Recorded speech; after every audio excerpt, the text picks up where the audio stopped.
This is an incredible team with us today, and I'm incredibly humbled and flattered to have everyone join us.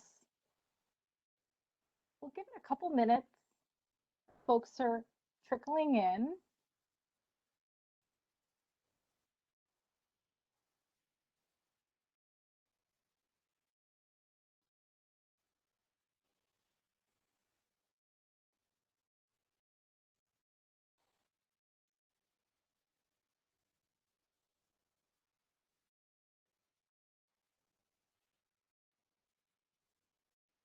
Wonderful. So we're seeing our attendees coming in, which is great.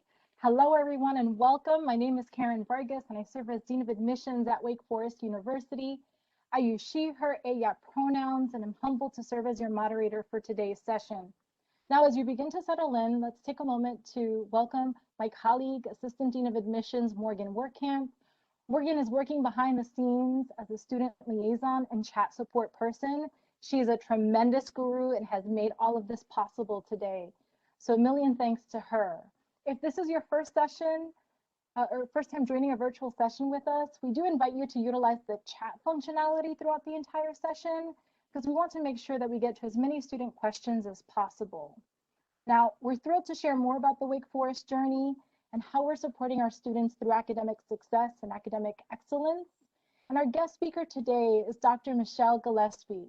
Dr. Gillespie serves as our Dean of the College and Presidential Endowed Chair of Southern History. Welcome, Dean Gillespie, and thank you so much for joining us today. We know you have a busy schedule. Now, we have a number of topics that we're going to cover over the next 40 minutes. And before opening it up to our audience questions, we do want to learn a little bit more about your journey, Dean Gillespie.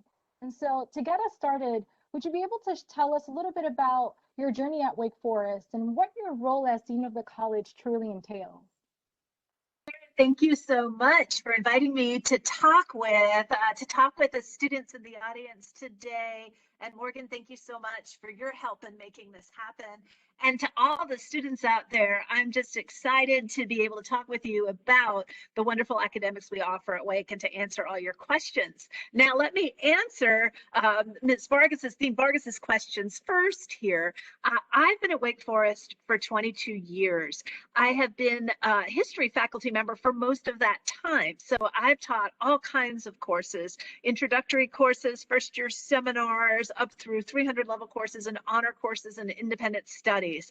And I love all those courses. I love teaching very much, and I love connecting the work that I do in my classrooms with my scholarship and helping my students do scholarship too. So I've really loved that part of being a teacher scholar at Wake Forest.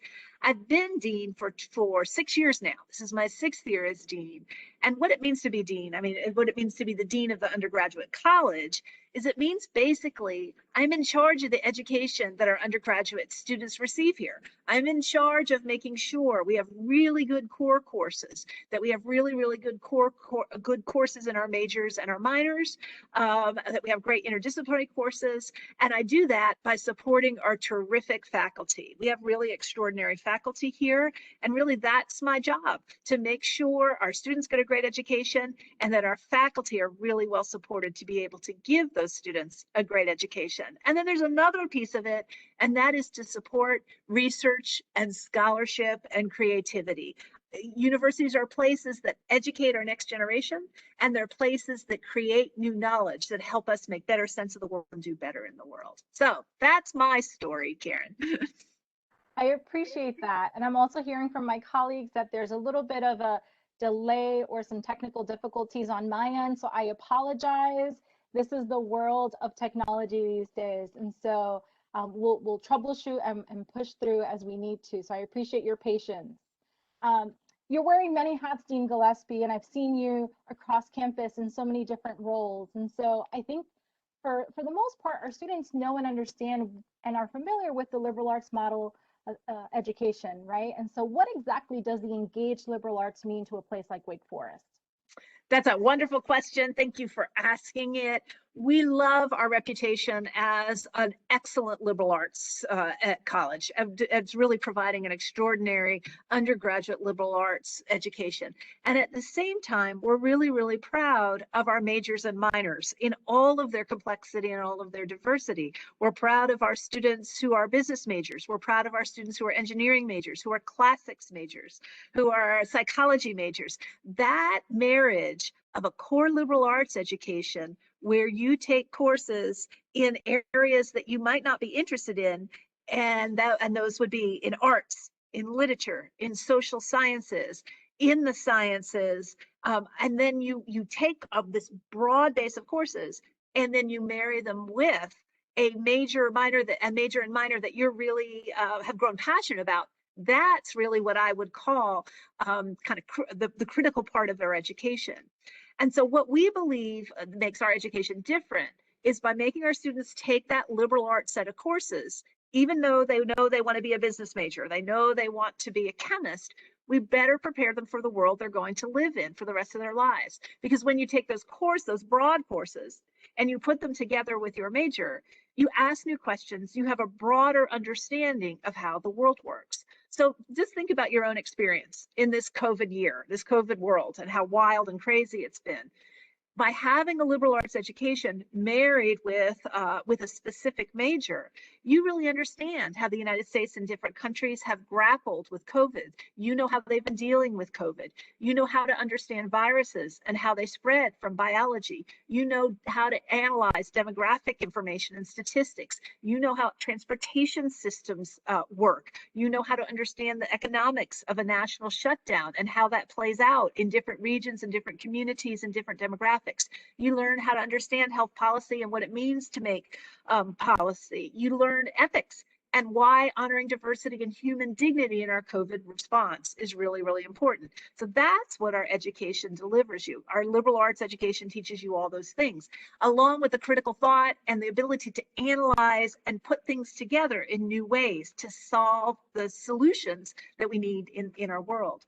And then the other way that we do the engaged liberal arts is to create all kinds of opportunities, both within our courses and beyond our courses, to make those connections about what you've gotten in your classroom with what's happening in the world. So that can be through undergraduate research, it can be through internships, it can be through community engagement that you do, it could be working together on a shared project for credit or not for credit, and other kinds of problem solving. So that's the next level, really, of our engaged liberal arts. Does that kind of help you get at, does that give you a good enough explanation there for what the engaged liberal arts is all about? Absolutely. And it's a great segue to a question that we often field in admissions, and it's really related to student research and faculty-led experiences. And so share with us how Wake Forest increases its efforts to support faculty-led research for students at all levels across the campus experience. Well, bottom line is we think that what makes us really, really special is that level of student faculty engagement, the way that we really work so closely and mentor, get to know our students beyond the classroom as well. And one of the most powerful ways we do that is through involving students in our research. And we do that across the board, not just in sciences. And it's I think people know the sciences as a place of student faculty collaboration better, but we do it in the social sciences and the humanities and the arts as well. So this semester, for example, if we think about how we introduce students to research early in their career, we have a 1-credit course in STEM. It's called Introduction to Research. And first-year students take this 1-credit course. They meet once a week, and different faculty members from engineering, computer science, chemistry, biology, biochemistry, engineering meet with the students, and they talk about the research that they're doing, the questions and problems they're trying to solve, and where their lab is, where their work is. And students really get to know, right, how they go from taking an introductory chemistry course to what they could be doing in a lab with a professor, with graduate students and undergraduates as well. So that's one example, a 1-credit STEM intro course. And we're introducing those 1-credit intro to courses in the social sciences and the humanities as well. Another way we do this early on in students' careers is within departments. So for example, in economics, there is a sophomore course for students who are really interested in doing research with their professors. So they take a course with their economics professor and learn how to do sort of the methods of research. And once they've taken that course, then they are really ready to team up with economics professors and work on their research with them. One student who's graduating this year has 6 co-authored articles with his Wake Forest faculty professor, and they've just been invited, or they've just signed a book contract together. Such is the kind of relationship building that comes through undergraduate research.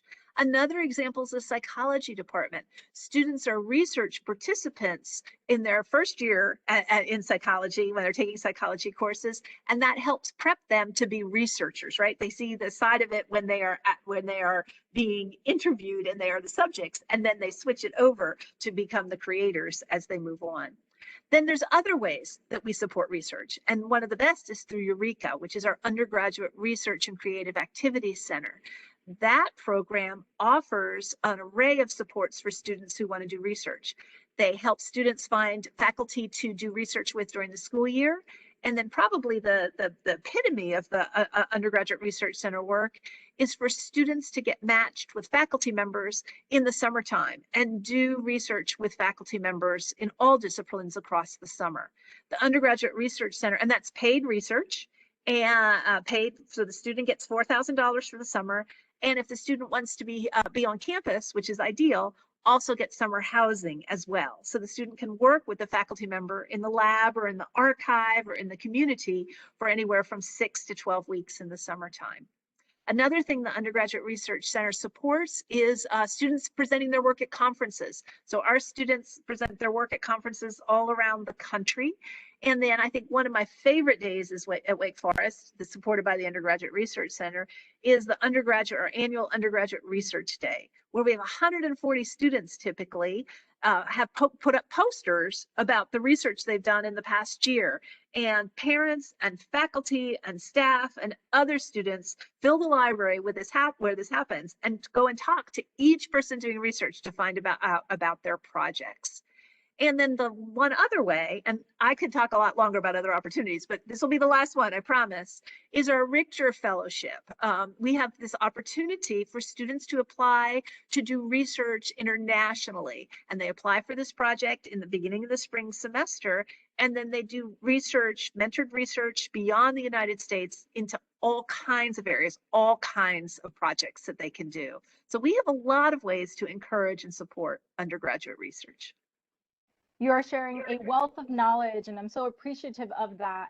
Maybe you could elaborate a little bit in terms of when students can actually start to do research or engage in research with faculty members. Is it as soon as they arrive on campus?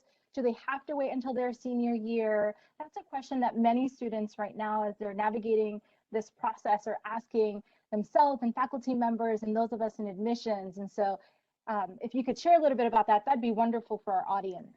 Well, that's one of the reasons we created those 1-credit research seminars, because that's a great way for first-year students to get to know what kind of laboratory opportunities there are, what kind of research opportunities there are. So students can engage pretty quickly once they arrive here. So, so if you're taking a course, for whatever course you're taking, it's an area of interest, the first step is to go talk to that faculty member and see if they have any opportunities, if you're interested in their area of work.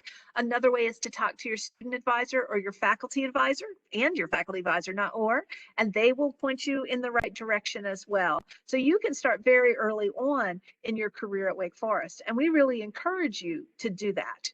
It's pretty easy to do, and we want to make it happen for our students right away.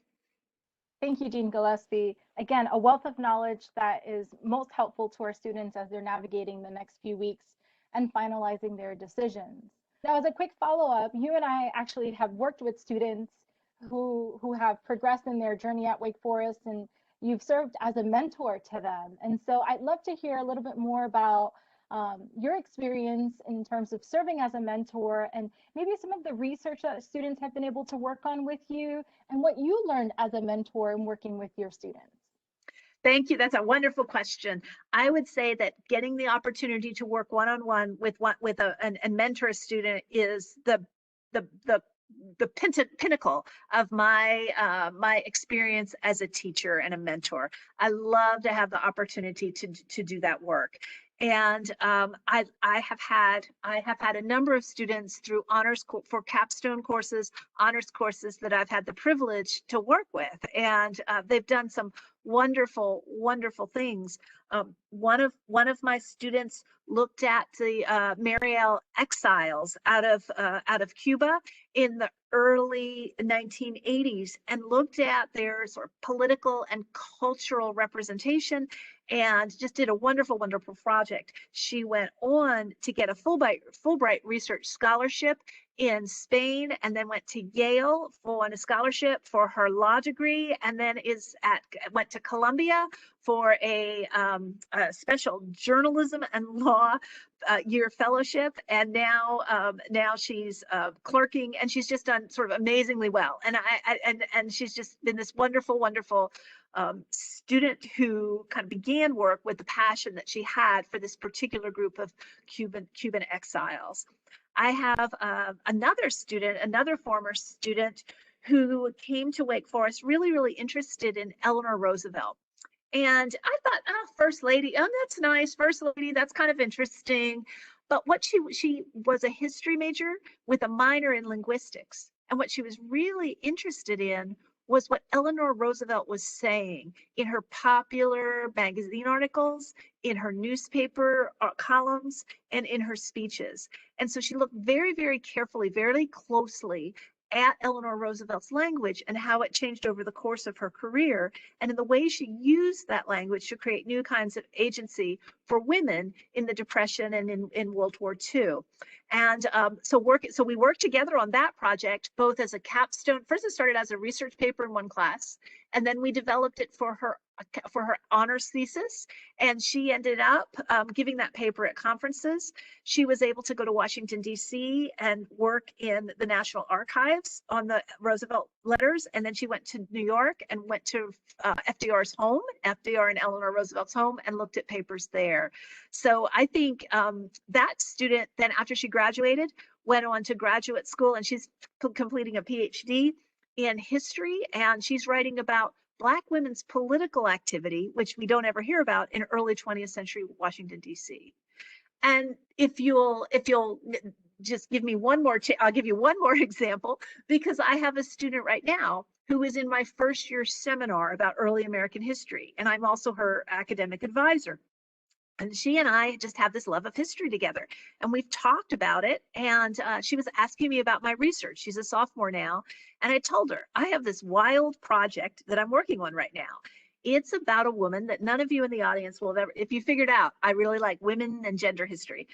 And it's about this woman that nobody knows anything about anymore. Her name is Libby Holman.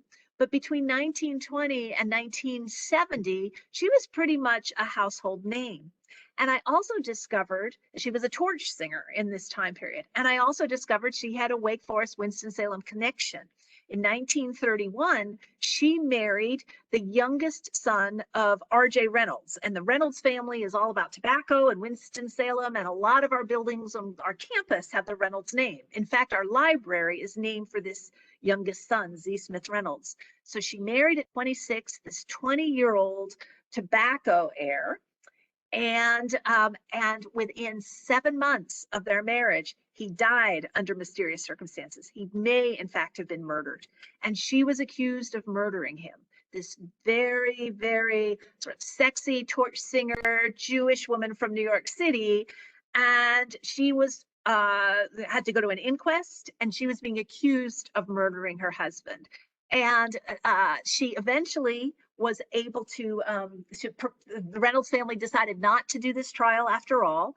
And she went on to have an extraordinary career. She went on to be the first white woman to sing to popular audiences with the best Black jazz guitarist in the country in the 1940s. And they were only allowed to sing in front of Black troops. They were not allowed to sing in front of white troops because of this Black this white woman, a black man duo, which is unfathomable by us to think about at this time. She went on to have many extraordinary experiences. She went on to be part of modernist literature movement, and she used her money to fund Martin Luther King Jr.'s trip to India so he could learn passive resistance. So here's sort of this incredible woman that nobody knows anything about. My student was fascinated by this woman, Libby Holman, and she was fascinated by the accusations of murder. So she is this summer working with me to read all the newspapers and all the accounts of how Libby Holman was seen by the larger public, and also how Libby Holman constructed her identity to, in essence, get herself exonerated from this murder, which she eventually did. So I'm really excited about working with the students this summer. We'll have a terrific partnership. And I'm just giving you, this is just one, I've given you 3 examples of students I get to work with. We have 450 faculty who are doing all kinds of exciting projects in all kinds of areas that you get to work with as well. I think Morgan would agree with me that we are students at heart, and you've captured our attention, and we're ready to join your first year seminar class, because this is exactly what we expect of our students: to be thinking critically, to be engaging thoughtfully, and to be connecting with their faculty members at this more intimate level. So thank you for sharing those examples. Wonderful for our students to hear from you, a member who's actually engaged in the day-to-day experience of our students. Dean Gillespie, you're a champion for the liberal arts, and I've seen you in action in many different spaces across campus and across the community. So what would you say makes Wake Forest professors so good at what they do? Well, Karen, like you and Morgan, we all love learning and we love education. We believe in education. We believe education is the answer to our challenges of the present and the future. Our faculty have great PhDs from top schools in the country, but we can say that about a lot of schools. I think the difference here with our Wake faculty is they're deeply, deeply committed to our students. They care deeply about our students' education and about the whole experience of being a young person in the 21st century today. They love to have small classes where they can engage with the students and make sure our students can engage with each other and really learn what it means to live in a diverse community, to be respectful and listen to each other, and really rethink the ways they understand the world together. And we have this teacher-scholar model. Wake Forest requires all our faculty to be as excellent at teaching as they are at scholarship, and vice versa, as excellent at their scholarship as they are at their teaching. We believe the two inform each other, and we believe that that kind of engagement spills over into the ways that our students engage with their faculty and the way our faculty connect with our students. So that's what I think is the difference. Our faculty choose to be at Wake Forest because we have a particular kind of pedagogy, a particular way of learning that we believe deeply in, and we all practice it. And we practice it a little bit differently depending on whether we're in Spanish or whether we're in political science or whether we're in computer science, but we all believe deeply in this larger teacher-scholar ideal. I can attest to that, as I have a significant other who is teaching at Wake and just truly enjoys the opportunity to work with students and just really think about that personal connection, building that student-scholar relationship and taking it beyond just the classroom experience, but to that next level. So to see you and the work that you've been able to do with our faculty members and just really get them to that next level is tremendous to see. Let's pivot a little bit and think about the role with the engaged liberal arts and study abroad programs. And so how does Wake Forest do this well? And then maybe talk a little bit about what we've experienced as a result of COVID-19 and some of the changes that we saw as a result of that this past year. Absolutely.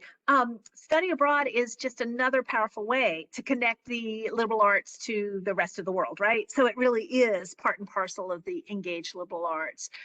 When you study abroad, you take with you, right, this toolkit that is the broad liberal arts core you've had and the major, the minor that you're developing.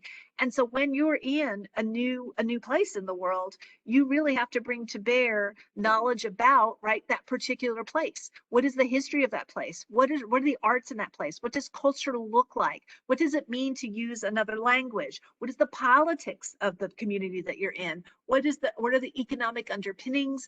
What does class look like? What does race look like? How does gender operate here? And so you're really bringing these tools that you've learned from your Wake Forest experience to make sense of and deepen, right, the experience that you're having of learning, certainly in the classroom when you study abroad, but really beyond, in this new place you're in, this new community you're in. That is the laboratory, that is the classroom. And it means you're doing so much more than being a tourist, because the reality of being a tourist, right, is it's pretty superficial.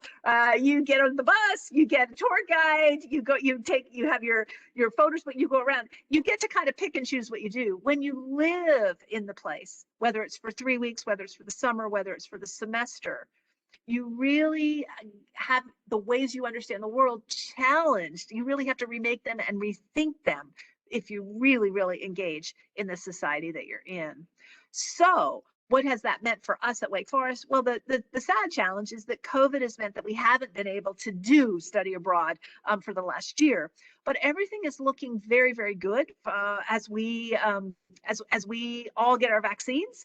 And we think that we are going to be able to have some of our programs next fall for our vaccinated students and be able to send them abroad. So we think we're well on the way to getting back to providing our study abroad experiences. And we're really, really, really happy about that, to make that happen again.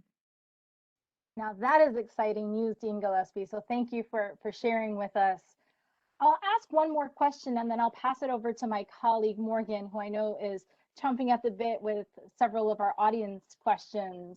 And so in thinking about our community and community engagement, how does the community in Winston-Salem benefit from Wake Forest and the liberal arts education model? And then maybe in thinking about our own experiences, how do we benefit as a community by being in Winston-Salem, a community that's rich in culture and experiences and very much connected throughout so many different spaces? That wonderful, wonderful question. Wake Forest is only several miles from downtown. And so our campus is beautiful. One might say it's suburban because we have these beautiful green spaces all over the place. But we also, at the same time, have our shuttles to Wake downtown, where we have our engineering and our biomedical and biochemistry labs and other classrooms down there in Wake downtown. And so we sort of try to bridge that divide literally with our campuses. At the same time, we have a motto of Pro Humanitate, that we can't be good citizens of the world. We can't be good people of the world if we don't recognize that we need to give back to others, and we need to recognize all the privileges that we have and the ways that we have a responsibility to make a difference to others, and to listen to others and understand people in all of their difference. So the reality is that we have tons of community projects, community engaged projects that our students participate in. Some of them are through our faculty, particularly in the social sciences, who are doing research and are doing policy making that connects to all kinds of projects in the city. So you can do courses that bring you into the city, into the neighborhoods, and at the same time, we also have other kinds of efforts where our students are volunteering in food banks, working with nonprofits, supporting refugee nonprofits, helping Latinx families with translation, just all kinds of projects that make a difference. Students who work with local political parties, just a huge long list of opportunities that students can make a difference in our broader society. So in Winston, Karen, the question you asked me, what do our students bring to the city? Our students bring a lot of energy, a lot of commitment, and they work as tutors with our public schools. So there's a lot of ways that they bring their knowledge and their experience and their work ethic to make a difference in the city.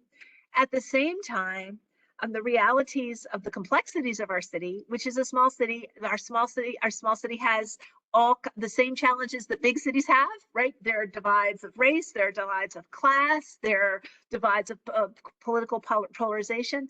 There are ways in which our students can really think about the complexity of the society that we're in and see how that plays out in just all around us and among us. So so I think we count ourselves really, really fortunate to have such a strong relationship between the city and our university.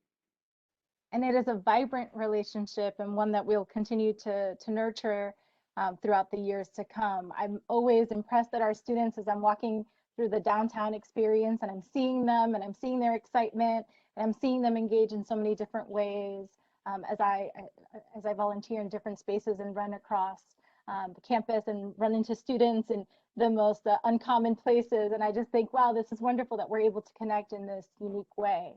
Dean Gillespie, this has been an enlightening conversation, and we are right on schedule at 4:30, allowing us a little bit of time for Dean Wehrkamp to ask some questions from our audience. And so I'm going to turn it over to her. I hope that the opportunity to ask Dean Gillespie some additional questions, our students will take advantage of this, and you have someone who is in the ins and outs of the institution and really helping to lead us forward and all that comes with academic excellence, engaged liberal arts, and certainly the mission for continued curiosity.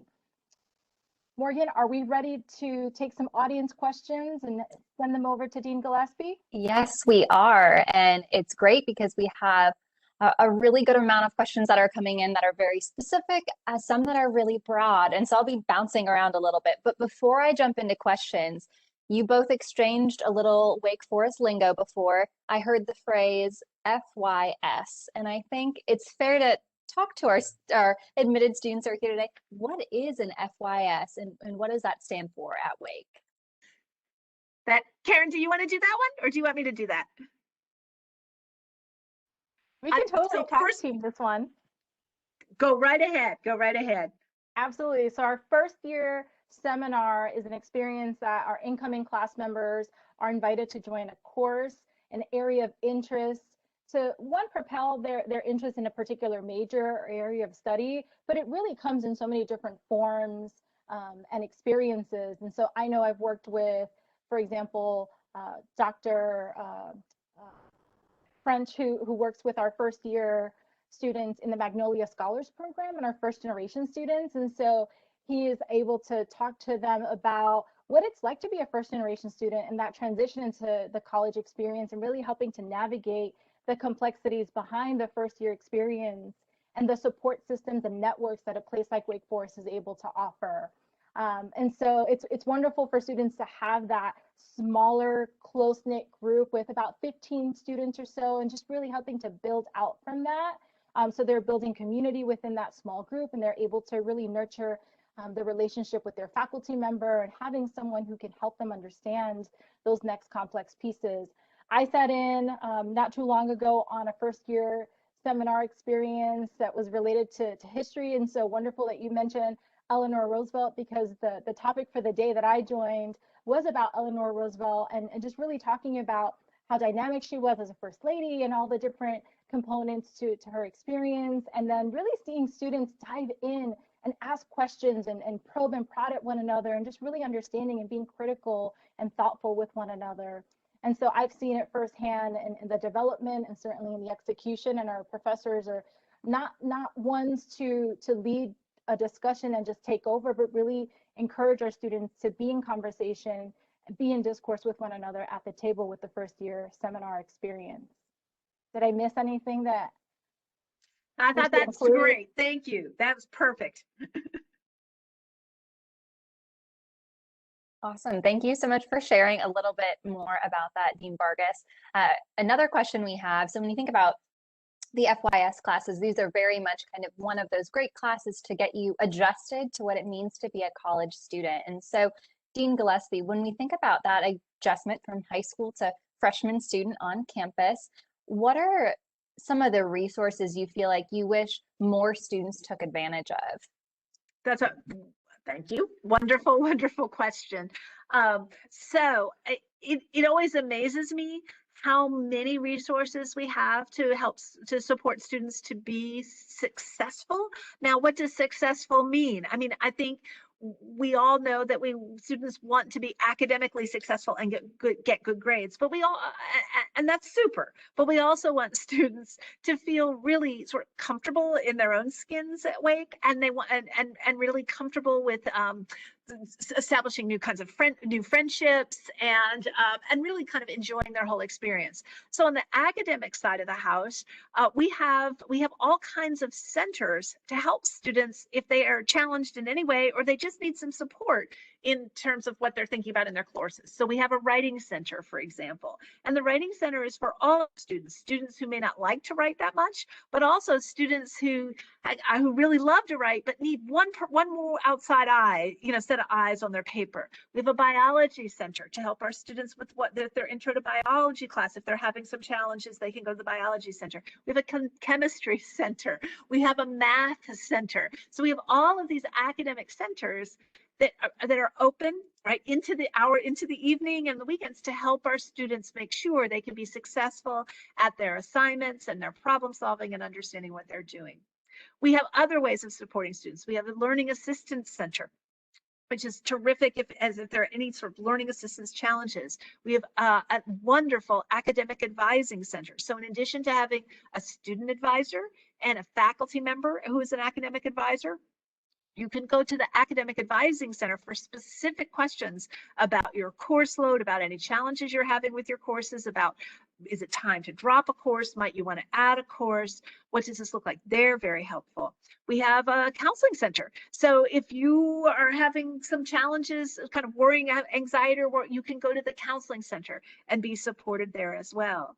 And then on the student life side of the house, we have wonderful centers where you can find community and find identity and connection, whether it's the Women's Center, the Intercultural Center, whether it's any of our religious affiliated societies and organizations and clubs.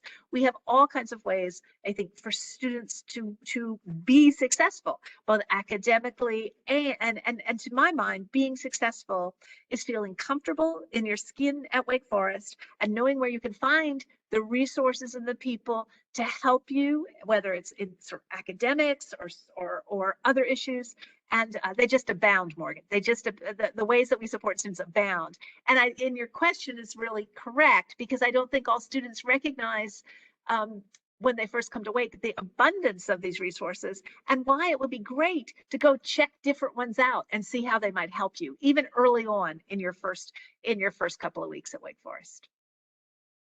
Thank you so much for sharing. Yeah, I think I love how you kind of hit on this idea of that not only academically are these resources, but there's also these resources with students connecting to identity centers and things that they want to grow in. Or I still think one of my favorite things I always tell students is our library closes on Fridays, I think at 5 or 6 p.m. And that's our way of saying, stop, have that balance. Your well-being is just as important as being a student. And so I think all of those things are incredible resources. And thinking about, I know Dean Gillespie, you mentioned, all the different religious life groups on campus, for example. We had a really great question that came in, and I don't think it's one that we are, what is the word, or that we're not used to given where we're geographically located. But there's often this assumption that Wake is a more conservative school. We come from this deep Baptist tradition, and that's grown and changed over time. But how does that play into us being this well-rounded liberal arts school? What do you have to say about that? Yeah, it's a great question, because historically, right, our origins are in a small Baptist college that began 2 hours east of us, on a slave plantation. I mean, and so our roots are in, as an institution, like many other universities in the American South, are rooted in a particular kind of place and time that we as a university have really been sort of interrogating, right, and rethinking. At the same time, right, that is sort of the roots of our origins. At the same time, we as a university have faculty from all over the country and frankly, all over the world here. We have staff from all over the country and indeed all over the world here. And our students are from all over the country and all over the world here. We're in a city that has modernized in many ways through corporate success. whether it's in tobacco, whether it's in Haynes and in textile industry, whether it's in banking. So yes, every institution is kind of rooted in the regional economy and culture that it was established in, but at the same time, this university has has been transformed by these much larger national and global changes that are reflected in who is here, who lives and works here in this city and at this university. It's a great question. Whoever, I loved how you put it, Morgan. That's a great question. I promise it wasn't me. It was the student who asked it, and I was like, I don't even think I'm That's going great. to ask this as it is. So graded. We admitted a great student. You know, that's great. And I would say on the how sort of. And then the issue of conservatism. So, right, what is Wake Forest a conservative school? Well, what does conservative mean? I would ask that question. Are we talking socially, culturally conservative? Are we talking politically conservative? I think if we were talking about political ideologies, our students actually lean liberal, right? Lean liberal when we do the sort of the studies, the surveys. When we talk faculty, I would say probably faculty are moderate to leaning liberal as well. I would say as a whole that we are we're across the spectrum, and we have conservative students and we have radical students and we have a lot of folks in between. Same with faculty and staff as well. Thank you so much for adding more insight into that. I'm curious now, as students are, looking at their college options and they're thinking about academically what they're interested in pursuing, a big question that comes up for liberal arts colleges is this idea of schools. And what I mean by that is, if I want to pursue a major in the arts and sciences, can I pursue something in a different school of study? After that, Dean Gillespie, I'm also wondering if we can push that a step further to think about, what if you are wanting to craft a major? How much freedom do you have in really designing the education you're looking for at a school like Wake Forest? That's a great question. So for undergraduates, we only have two schools. We have the college, which it really encompasses all of the arts and sciences. So the college and undergraduate college encompasses 29 academic departments, more like 36 majors, including a number of interdisciplinary majors. And then we have, I think, 16 interdisciplinary programs. So a host more of minors as well. And then we have the business school. So the business school does not take students straight from their admission to Wake Forest. You apply to the business school in your sophomore year, and takes about like 17, 18, 19% of our undergraduate student body. So those are the only two schools we have, the college and the business school. In terms of kind of crafting your own academic experience, we used to, I think, we've really seen some changes here. We used to have students kind of design their own major. We've moved away from designing that own major, though that can happen in some rare instances. Instead, what we see in terms of the crafting is a student who majors in business and has a minor in studio art. We have a student who majors in the interdisciplinary major of neuroscience and does a minor in entrepreneurship. Or a major in economics. In other words, what I see is a lot of either a double major that puts two majors together that you might not necessarily think connect to each other, or a major and a minor, or two minors that do the same thing. So a lot of students I've seen students major in chemistry and then major in Spanish, and just really, really kind of neat combinations. And as you talk to our students, you see how they're identifying their own passions and needs in the world that make real sense in terms of the crafting. I love that verb, Morgan, the crafting that they are doing with their majors and minors. So lots of opportunities to do that together. And then to really use internships and research projects to make those bridges between, right, those majors and minors, between the school, what you do in the School of Business and what you do as a studio artist.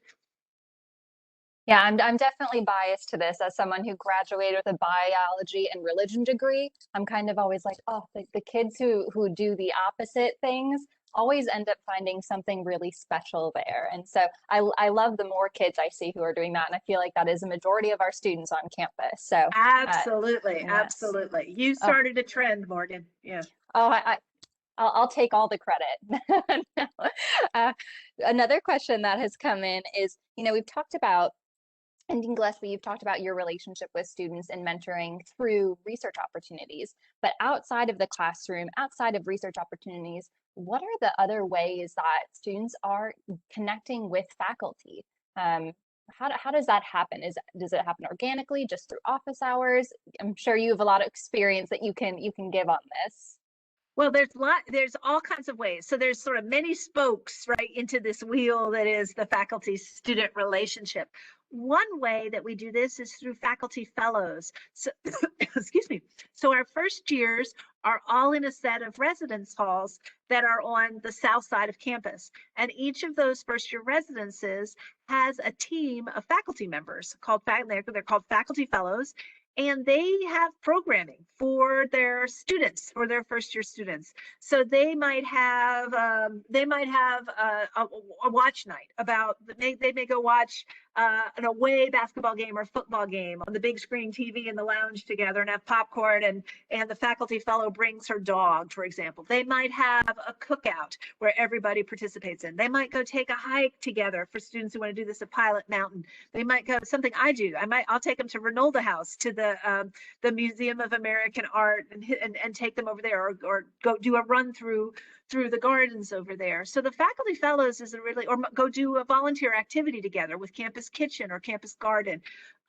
So that's one way that you can have mentored relationships with faculty members who are not even teaching your class per se, right? So that's pretty neat. It's not even, there's no grade involved in this. This is just a pure relationship. And well, I should also say that our students can have mentored relationships with staff members as well. Staff who are running student engagement opportunities and running different and supporting different clubs or student government association as well. Another way to have these connections is through service opportunities where faculty, staff, and students are all together, and that happens all the time, and you get to know a faculty member or a staff member that way and have a mentored relationship. Another way is through clubs. Most of our clubs have a faculty or staff advisor, and you get to know the faculty staff member that way. And then most of the majors have like an honor society or a club for majors, and the faculty member runs that, and you get to know your faculty members that way. For number of years, I was in charge of Phi Alpha Theta, the history society, and I took 6 students, not all of whom were my own students, and we went to Albuquerque, New Mexico for a conference, and we hiked all over a ranch and rode horses, and we had just an absolute blast. And I don't think any of us will ever forget that experience. So there are multiple ways to have these kinds of relationships happen. And I loved your notion organically. It's very easy for them to happen organically. I would love, Morgan, you should tell us about your mentored relationships with faculty. Oh gosh, where to start? I still think one of the examples I laugh the most about is I was a grad student at Wake, and so slightly different, but I was an odd grad student. I was involved in the undergrad musical. I took a couple undergrad classes. I got to know a lot of undergrad professors, but I think one of the funniest experiences I had was with a divinity school professor who I remember after I finished taking his Old Testament course, I got this random email one day, and the subject line was, "You never call, you never write." And I open it and it's from him. He's just saying, "How are you? I've missed seeing you in my class. Let's get coffee." And so I think for me, it was so amazing to realize that professors on campus could be not only people you looked up to academically as mentors, but that they saw that you had something to contribute and they valued that. It was this really equal exchange where I felt like, yes, I was a student, but I was seeing that I had something to share. And so I think that was just having that feeling. I know even after professors of mine getting lunch, and gosh, that is just, I think my favorite thing is having those really personal interactions. I know a couple years ago, regrettably, one of my professors got in a car accident. I remember going to see him in the hospital. He was fine, miraculous recovery. But that was great that I felt comfortable enough to be like, this is somebody I care about professionally and as a person. And Wake makes that so easy to have. And I think a lot of students end up getting excited when they think, wow, the classes are only 20 to 25 students and you can actually make those connections. And so that's a little bit about my experience. Can you tell why I've never haven't left yet? Why I'm still here? That's right. That's right. Which is wonderful. Which is Yes. wonderful. Well, you mentioned this other thing, Dean Gillespie, as you were answering that question. Service opportunities at Wake Forest. So thinking about how those are so, inextricably connected to our motto, this motto of Pro Humanitate. Of course, we've had to adjust what that looks like this year, but really, what does that mean for our campus body? How does Pro Humanitate appear throughout the academic experiences of students, but also the everyday experiences they have?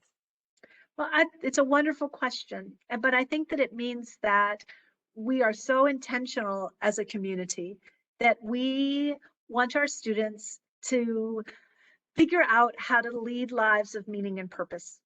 It's not just about the job you get and how much money you make, right? It's not all about a sort of a transactional educational experience. It's about really figuring out what your values are and how you want to live your life in a very complex in this very complex world that we're in, and to be guided and supported by friends and faculty and staff and ideas and learning and experiences that help you craft, right, how you want to live your life, and how it gives you a set of ethics and a way of looking at the world that help you make good choices for the rest of your life. So to be at Wake Forest is to really embrace that notion and give yourself opportunities to do different kinds of service work, to decide that I'm gonna spend time with a particular club and make opportunities for students at Project Pumpkin when students come from the children come from the local community to to celebrate Halloween together. And you're going to try that. What is that like? What is that like? It means that we have students who will choose to tutor at our local elementary schools that are sort of underserved and under-resourced, and bring their gifts to those students to help those students sort of be able to have more equal opportunity in our world, and to work that in. Well, they're also doing their calculus class, and they're also doing their bio lab, and to understand that all comes together, that all ultimately comes together. So and that plays out in terms of even thinking about the food that you eat in the dining hall and to the degree to which it is sustainable, and where is that food coming from, and how is it locally sourced, and what is the role of our campus garden in thinking about what it means to live sustainably in this society. And so I think in all kinds of ways we try to create a whole student experience that really invites you to think about who you are, who you want to be, what values you've brought to the table, what values you may want to think, and who you want to be going forward. So, and I think we create lots of service opportunities to do that. And then I think it's reinforced in our clubs and organizations. And I think it's reinforced in our friendships for our students. And I think it's reinforced in our academics. Thank you so much. Yeah, I feel like even just this conversation, feel like every answer to my question, you're already punting to the next question that a student's asked, and so it feels like we're planning this. But I just love the level of connection here. And so we talk about, you mentioned some of the traditions on campus, whether they be directly connected to service, but just thinking about that. A lot of times, as students are weighing their college options, trying to figure out where they're wanting to go to school, thinking about the community they're entering and how traditions might inform those connections and relationships. What are some kind of iconic traditions that you've loved during your time at Wake, both as a professor and as the dean of the college, just things that really get you excited? And Karen, I mean, you could also jump in on this. I know we all have our favorite traditions on campus, but students are curious, what are our favorites? Well, I'll do mine. I'll do them super fast. I did talk about Project Pumpkin. It's sort of a one-off, right? But it's a great way to get involved, to begin to get involved in service in the community. I also love Hit the Bricks. Hit the Bricks raises money for the American for Cancer, and students, faculty, and staff participate this. They run laps, and sometimes and they walk laps around the quad all across the day, and really there's a competition. The faculty and staff always lose to the students. We never raise as much money and we never do as many laps, ironically enough, but I think that's very powerful. But then we have other kinds of traditions that are really meaningful. I already mentioned the undergraduate research day, which is super powerful. But then I love to think about the traditions of our commencement activities. We have a lavender graduation that I think is so moving and powerful for our LGBTQ students and allies, to really celebrate their experience, those experiences. And then our commencement activity, I love commencement. One of the most meaningful parts of commencement for me is I get to shake every student's hand who graduates. So that's great. Though in COVID, I don't think I'm going to get to this May. But the other part is that the faculty come together at the end of commencement and they line up, they march out first and they line up. And then the seniors come through the line of faculty members and stop and hug and talk to their faculty members as if we're sending them out. We're sending them out into the world with our pride. So those are some examples of traditions that I think are really powerful at Wake. Karen, why don't you share some of yours?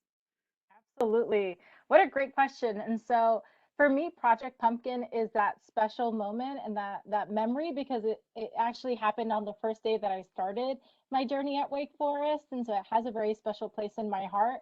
I was walking across campus and meeting with campus partners. And I saw a bunch of small children, running across campus, and I just thought, where are they going? And so I'm following them as they're making their way to the quad, and it was just wonderful to see that interaction, the excitement, and the momentum, and seeing students engaging with members of the local Winston-Salem community and faculty members dressed up, and I saw our provost and his family, and just running into so many familiar faces in that one special place. It really brought everything together. And for me, family and having that personal experience is meaningful and very much a part of my time at Wake Forest.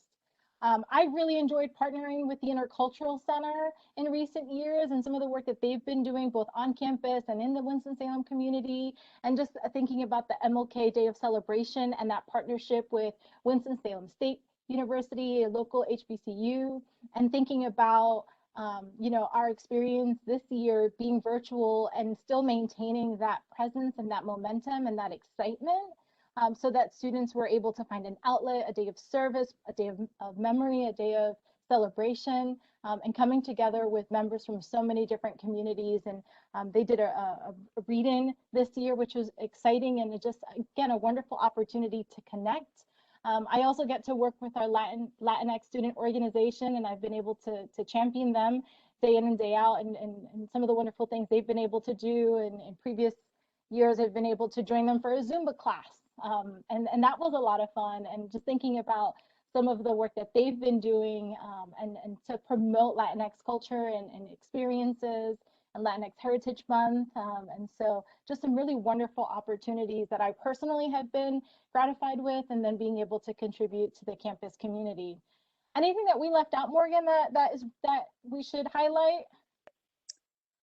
I feel like you both did a great job. I don't even think my work is done. I don't even have to share anymore. That's just such a great taste. And maybe we'll say, if you want to see more, you got to come to campus, right? Right? Because Good. we're doing Yeah, a that's tour this good. now. Yeah. Karen, I know we're getting to that time. So I'm happy to pass it over to you. I think maybe if we want to squeak in one more question, Dean Gillespie, I think something that's on students' minds is, should they be dean and deacons next year? What can they expect? COVID has been such a difficult year, and somehow we've been lucky to stay open this full year, have students on campus. But before we let Dean Vargas take us out, can you share just a little bit more about what next year will look like? Well, you just happen to be talking to, I think it's so funny. It makes me laugh. I'm the co-chair of the COVID planning committee for the university. So I actually do know where we're going about this. Bottom line is we're coming out of this thing and we're coming out of it fast. COVID's been tough for everybody. I commiserate with you students so much. I think it's been so tough. But you have to know that you've been resilient, you've been adaptable and adaptive, and we're going to come through it. The bottom line is we are expecting to be fully face-to-face next fall. Our faculty can't wait to be fully back in the classroom. We did do face-to-face classes this spring, but we also had online classes and blended classes. We're going to be fully face-to-face. That's what we're planning for. That's what we're expecting. We have our academic calendar is the same as it's always been. We're going to start on August 23rd. We're going to have a midterm break. We're going to send students home at Thanksgiving and then bring them back and finish the semester. So we're really figuring out to get, so I tell all of you who can get your vaccines, okay? If you haven't get them, get your vaccines if you can get them. But we're going to make it work, and we're going to get as close to normal as we can next fall as public health allows us to do. Dean Gillespie, you are oozing with excitement and passion, and what a wonderful way to conclude this session. Thank you so much for sharing your wisdom and advice with our audience today. You are an incredibly busy person across campus, involved in so many different committees, wearing many different hats across the campus community, and we're again humbled to have you with us this afternoon. A huge thank you to Morgan for making it possible. She has been our technology guru with all of our virtual sessions this April. And so as we come to a close, I'd like to take a moment to celebrate our admitted students as they enter the class of 2025. We know that this year has been plagued with numerous challenges. And as you think about, what comes next, we know that you'll continue to persist and show a high level of intellectual curiosity, a strong sense of global awareness, but most importantly, a strong spirit connected to the Pro Humanitate motto across our campus community. We hope you'll continue on this journey with us and you'll be able to call Wake Forest home over the next 4 years. Thank you again for joining us. If you want to continue to engage and as you ponder your decision over the next few weeks, there are many ways to continue to do so. We offer virtual sessions for our admitted students on Tuesdays, Wednesdays, and Thursdays, and we invite you to continue to join those. You can register via the link in your email and your inbox. And then for students who are interested in visiting us on campus, we are welcoming students to join in-person tours on Mondays, Fridays, and Saturdays. And so we invite you, if you're able to travel and visit our campus, we are here to welcome you. Morgan, Dean Gillespie, you've been absolutely wonderful. Thank you again. Have a great rest of the day, everyone. Morgan and I will stay on to help answer any questions as you're navigating the next steps of the process, but feel free to head on to your next adventure. And thanks again for joining us. Take care, everyone.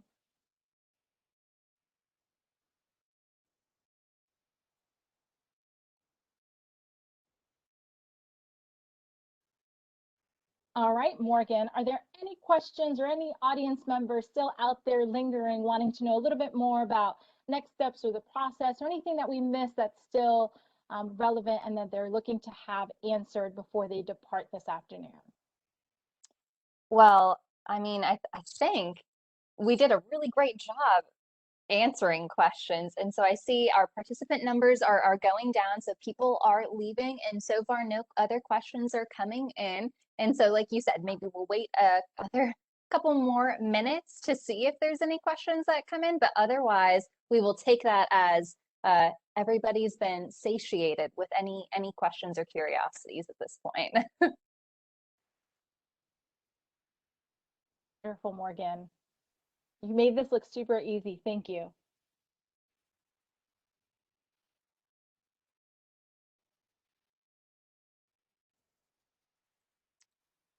Well, I think the audience has spoken. I think we're good to let them go. Enjoy the rest of their evenings. Awesome. Thanks for everything. Have a wonderful day, and we'll connect again tomorrow. Goodbye. See y'all.